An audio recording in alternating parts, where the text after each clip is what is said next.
반갑습니다. 2월 18일 오늘의 말씀은 창세기 27장 36절의 말씀입니다. 에서가 이르되 그의 이름을 야곱이라 함이 합당하지 아니하니이까 그가 나를 속임이 이것이 두 번째니이다. 전에는 나의 장자의 명분을 빼앗고 이제는 내 복을 빼앗았나이다. 또 이르되 아버지께서 나를 위하여 빌복을 남기지 아니하셨나이까. 아멘. 2월의 품성은 민감성입니다. 저는 개인적으로 민감성의 품성을 훈련하면서 다른 사람을 한 번 더 생각하는 귀한 시간이 되고 있습니다. 내 주변의 사람들에 대하여 한 번 더 생각해 보는 것이죠. 나 자신만을 보는 시각을 넓혀서 주위 사람들의 마음과 감정을 알기 위해서 한 번 더 주위 사람들을 돌아보고 생각하게 됩니다. 이렇듯 우리 모든 밀락 성도님들도 서로를 생각하고 섬기고 세워주는 공동체가 되기를 소망합니다. 오늘의 실천사항은 마음이 굳어지지 않게 한다입니다. 우리는 영적으로 늘 깨어 있어야 합니다. 영적으로 늘 민감해야 합니다. 그래야 하나님께서 우리에게 주시는 마음을 깨달을 수 있습니다. 영적으로 늘 깨어 있고 민감해야 주변 사람들의 지금 사항을 알아차릴 수 있습니다. 하지만 마음이 굳어 있으면 하나님의 사인이 보이지 않습니다. 하나님께서 주시는 음성이 들리지 않습니다.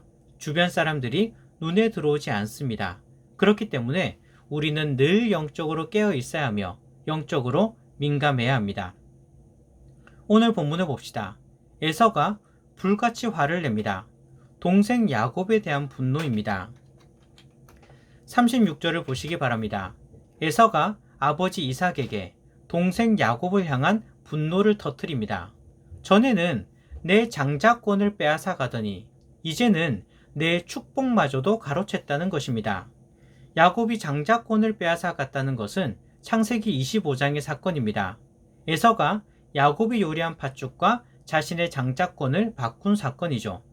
물론 야곱이 교묘한 면이 있긴 했지만 에서라고 큰 소리 칠 수 없습니다. 에서가 자신의 장자권에 대하여 너무 가볍게 여겼기 때문입니다. 그 귀한 장자권을 고작 팥죽과 바꾼다는 것이 에서가 얼마나 장자권에 대하여 가볍게 여겼는지 알 수 있습니다. 그러니 야곱을 탓하는 게 아니라 오히려 장자권을 가볍게 여긴 자신의 잘못을 뉘우쳐야 했던 것입니다. 오늘 본문의 사건도 그렇습니다. 야곱이 마치 자신이 형 에서인 것처럼 거짓말하고는 아버지 이삭을 속이고 이삭에게 축복을 받습니다. 물론 나중에 말씀드리겠지만 이삭이 주는 복이 아니라 하나님께서 주시는 복입니다. 에서가 나중에 돌아와서는 이 사실을 알고 불같이 화가 났습니다. 동생 야곱이 아버지를 속이고 자신이 받을 축복을 가로채 갔다는 것입니다. 이것만 놓고 본다면 에서가 불같이 화를 낼 만도 하다는 생각이 듭니다. 그런데 여기서 생각해 봐야 될 사실이 있어요. 야곱이 정말 에서가 받을 축복을 가로채 갔을까요? 우리가 분명히 알아야 하는 사실은요. 야곱은 이삭은 속일 수 있지만 하나님은 속일 수 없다는 것입니다. 복은 이삭이 주는 것이 아니라 하나님께서 주시는 것입니다.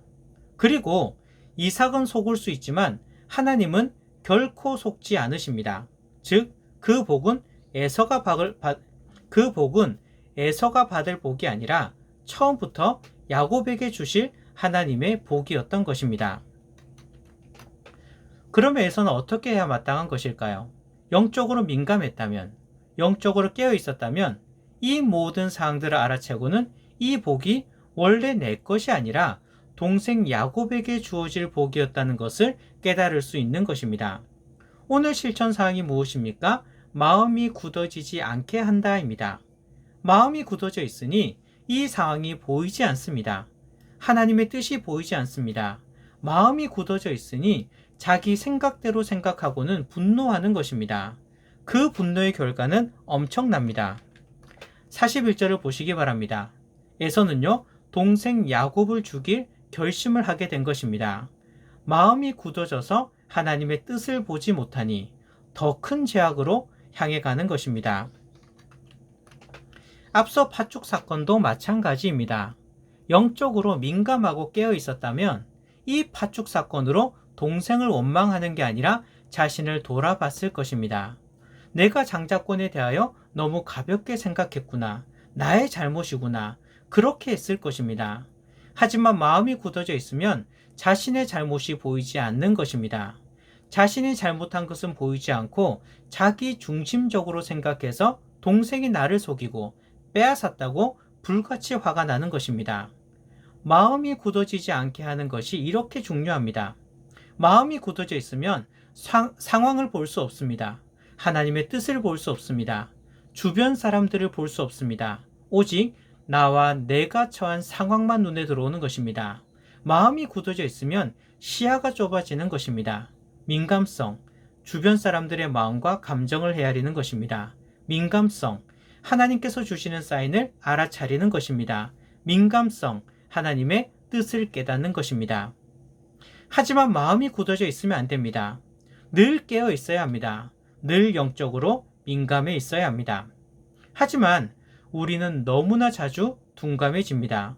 세상의 내 시선과 마음을 빼앗겨서, 그리고 내가 지금 처한 상황이 너무나 힘들어서 내 마음이 둔감해지고 내 시선이 좁아지고 주변도 보이지 않고 하나님의 음성도 들리지 않는 것입니다.